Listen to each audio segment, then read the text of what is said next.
Assalamualaikum teman-teman, kembali lagi di channel aku. Aku kali ini akan bahas tentang soal kimia di SIMAK UI 2019. Jangan lupa klik like, subscribe, dan tekan loncengnya biar tidak ketinggalan materi-materi berikutnya. Silahkan disimak. Soal nomor 46. Diketahui entalpi reaksi berikut, yang ditanya adalah entalpi reaksi pembakaran dari si ZNS ini. Jadi ini tentang babnya termokimia. Kita gunakan cara hukum Hess untuk mengerjakan soal nomor 46 ini gitu ya. Nah, ini kan reaksinya belum setara, maka kita harus setarakan dulu. ZNS di sini 1, di sini 1 udah setara, S-nya di sini 1, di sini 1 udah, O-nya di sini 2, di sini ada 3. Maka di sini kita setarakan jadi berapa? Ini kan 3 ya, 1 sama 2 itu 3. Ini 2, maka 3 dibagi 2, maka di sini 3/2 gitu ya. Ini reaksi udah setara. Kemudian dari sini ya reaksi yang diinginkan, kita lihat ZNS itu ada sebelah kiri tanda panah dan dia sebanyak 1. Dari 3 reaksi yang diketahui, ZNS ada di reaksi 1, tapi dia ada di kanan. Maka kita balik reaksi yang 1 ini, jadi ZNS-nya di kiri. ZNS dia menjadi Zn plus S. Kalau misalnya dia dibalik, maka delta H-nya dia akan berubah tanda. Yang tadinya negatif, jadi dia positif. Positif 202,9 kilojoule. Itu ya. Oke. Si ZNS sudah. Sekarang kalau O2 nanti lagi dia terakhir karena dia bisa menyesuaikan. Lihat ini ZNO. ZNO ada di kanan dan sebanyak 1. Dari 2 reaksi yang belum digunakan, berarti ada di reaksi yang kedua. ZNO-nya ada di kanan 2, tapi dia sebanyak 2. Di kanan juga dan dia sebanyak 2, sementara di sini dia diinginkan 1. Maka untuk reaksi 2 kita bagi 2 semua ya, biar ZNO-nya ada 1. Jadi di sini Zn, kemudian tambah setengah O2, dia menjadi ZNO. Kalau reaksinya dibagi 2, maka delta H juga dibagi 2. Jadi negatif 696 dibagi 2 dapat negatif berapa? 348 gitu ya. 348 kilojoule gitu. Oke, sudah. Jadi si ZNO juga sudah. Sekarang lihat SO2-nya. SO2 otomatis di persamaan reaksi yang ketiga. Lihat di sini di kanan sebanyak 1, di persamaan reaksi ketiga juga ternyata sama. Di kanan dan sebanyak 1. Maka nggak usah di apa-apakan ya, tetap reaksi yang ketiga seperti ini. SO2 delta H-nya juga dia tetap negatif 296,1. Oke, kita lihat. Kalau ada di kiri di kanan sama, itu bisa kita coret. Sekarang lihat. Ini Zn ada di kanan, ini Zn ada di kiri, maka kita bisa coret. S juga sama nih, di kiri di kanan kita bisa juga coret. Ini kan nggak ada yang sama lagi ya, maka kita jumlahkan nih. ZNS ditambah ini setengah O2 sama 1 O2 jadi 3/2 O2, dia menghasilkan ZNO ditambah SO2. Ini sama seperti yang diinginkan di soalnya. Delta H-nya nanti kita jumlahkan aja. Jumlahkan, dapatlah negatif 441,2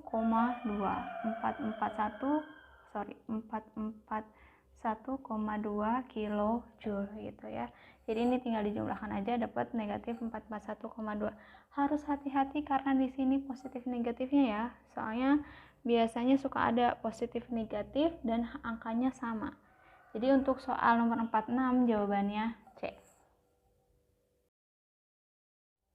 Nomor 47 ini tentang elektrolisis. Elektrolisis lelehan MgCl2 digunakan arus listrik sebesar 1,5 ampere selama 9,65 jam. Massa Mg yang dihasilkan adalah, yang ditanya massa Mg, maka kita bisa langsung aja ini hukum Faraday 2. Faraday 1 ya, hukum Faraday 1 karena dia cuma satu elektroda doang yang diinginkannya. Ini berarti W sama dengan E dikali I dikali T per 96500. Nah, ini nanti kalian hafalkan. W itu massa, E itu adalah AR per bilox dari logam yang diendapkannya, I itu arus, T itu waktu, tapi nanti harus dalam satuan sekon. Kalau misalnya ada menit atau jam, maka diubah dulu ke sekon. 96.500 ini. Oke.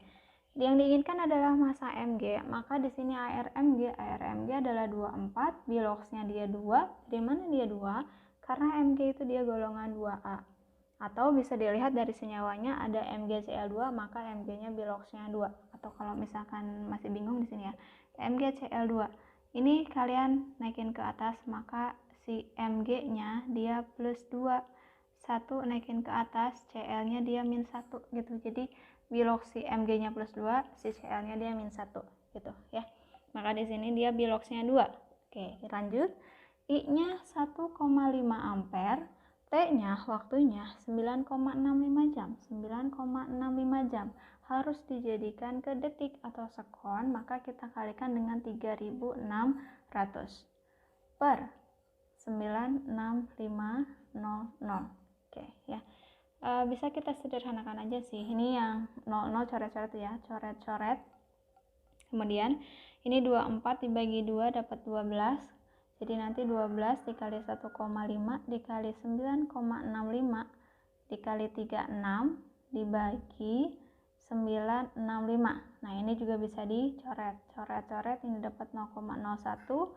Jadi 12 dikali 1,5 ini 10 min 2 langsung, ini dikali 36. Jadi kalian nanti bisa hitung ya, hasilnya adalah 6,48 gram seperti itu. Jadi jawabannya yang D. Nomor 48 tentang laju reaksi. Diketahui reaksi H2 ditambah I2 dia menghasilkan 2HI. Ya. Memiliki persamaan hukum laju V sama dengan, oke di sini aja, V sama dengan K konsentrasi H2 dikali konsentrasi I2. Jika konsentrasi awal reaksi H2 dan I2 masing-masing 2 dan 1,5, laju awalnya adalah 4 molar per sekon. Jadi ada laju awal itu 4 molar per sekon. Konsentrasi mula-mulanya si H2 ada 2 dan I2-nya ada 1,5. Berarti di sini 2, di sini 1,5 molar. Itu ya. Ini belum terbentuk. Kita gunakan MRS. Kenapa kita gunakan MRS? Karena yang diinginkan adalah laju ketika 50% H2 bereaksi. Oke. Laju ketika 50% H2 bereaksi. Maka H2 di sini awalnya kan dia 2 molar. Kalau dia 50%-nya, maka di sini 50 per 100 dikali 2 dapat berapa? Dapat 1. Berarti di sini 1 molar. Nah, untuk mengisi di sini dan di sini itu kita gunakan perbandingan koefisien molar dengan si yang 1 molar ini ya. Maka karena di sini koefisien 1 dia 1 molar, maka di sini juga sama, dia 1 molar. Ini 1 molar. Kalau di sini karena dia 2, maka dia 2 molar. Sesuai ya perbandingan koefisien sama molaritasnya. Oke. Setelah ini yang di kiri kita dikurangi, yang di kanan kita ditambah. Berarti ini 2 dikurangi 1 dapat 1. 1,5 dikurangi 1 dapat 0,5. Ini molar, ini 2 molar.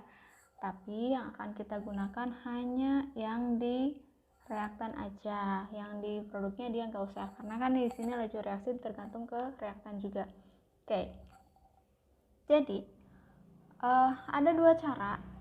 Boleh dari sini nanti kalian cari dulu nilai K-nya, habis itu dimasukin angka yang di sini, atau langsung aja kita gunakan perbandingan. Jadi V1 sama dengan K konsentrasi H2 dikali konsentrasi I2, kita bandingkan dengan V2 K konsentrasi H2 konsentrasi I2. Yang kita inginkan adalah V2-nya. V1-nya sudah ada di sini, 4 per V2 yang dicari, K-nya karena dia sama maka bisa coret. H2-nya berarti yang ini yang mula-mula 2, I2-nya juga 1,5 per H2 setelah 50%-nya yang ini, 1 dikali 0,5 seperti ini. Oke ya. Bisa kita sederhanakan, ini dibagi ini, coret-coret dapat 3, kemudian ini dibagi ini kita coret-coret dapat 2, kali silang. Berarti V2 dikali 3V2 sama dengan 2. Ini kali ini gitu ya. Berarti V2-nya 2/3 atau 2/3 adalah 0,67 molar per sekon. Jadi jawabannya yang B, 0,67 molar per sekon. Nomor 49 itu tentang polimer. Kevlar merupakan polimer yang bersifat tahan panas dan serat sintetis yang kuat. Rumus struktur Kevlar seperti ini ya. Ditanya monomer penyusun Kevlar. Ingat, ini kalau polimerisasi itu ada dua tipe, ada kondensasi dan ada adisi. Kalau apa cirinya? Kalau misalnya kondensasi, dia ada CO sama NH seperti ini. Nah, NH, ada CO, dia kondensasi. Tapi kalau misalnya adisi, dia ikatan rangkap, jadi nggak ada struktur CO atau NH-nya atau H2O-nya nggak ada, gitu ya. Itu untuk adisi. Karena di sini dia ada NH dan CO, maka dia kondensasi. Bagaimana cara memutuskannya? Berarti kita di sini, kita putuskan di sini, gitu ya.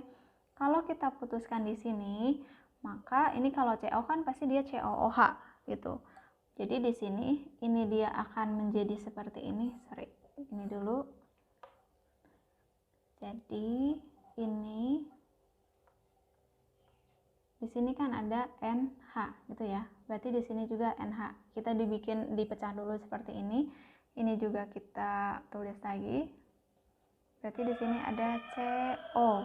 Ini ada CO. Nah, setelah ini kalau misalnya kondensasi dia kan melepaskan molekul kecil. Di sini molekul adalah air yang dilepaskan. Kenapa bisa tahu air? Karena di sini N itu kan dia 3 tangan atau bisa 5. Kalau di sini 3 tangan. Jadi N satunya sama H dan satunya sama siapa ini? Awalnya kan dia sama si C ini, tapi karena dia udah pecah maka di sini dia sama H lagi. Berarti di sini H2, di sini H2 tambah 1H. Kemudian di sini CO berarti COOH, berarti di sininya OH, di sininya OH, seperti itu ya. Dia ketika membentuk polimer dia melepaskan molekul air gitu. Jadi struktur untuk monomernya dia ada 2 monomer, ini dan ini. Kita cari nih yang betul yang mana.